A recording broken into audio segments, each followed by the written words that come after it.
Almost every day for 2 months, Erica received a text message that her dear friend JT was okay.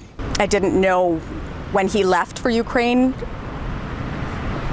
if I ever would see him again. In March, the 50-year-old recently retired Canadian veteran traveled to Ukraine to join the fight. A couple of months later, his truck hit an anti-tank mine.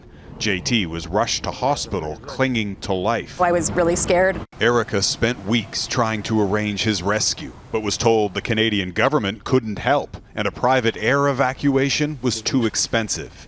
So she called a lifeline. He's one of us. I mean, you know, no man left behind. This veteran served in the same brigade as JT in Kandahar. He and others have spent the past year rescuing refugees from Afghanistan and Ukraine. Then in May, they learned one of their own was in trouble.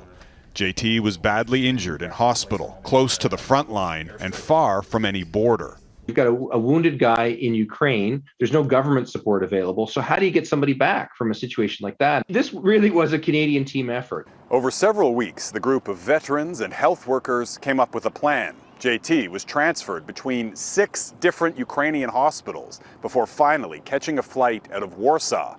And last week, he touched down here in Toronto. It was very emotional, super amazing to get to see him again. It was an enormous sense of relief.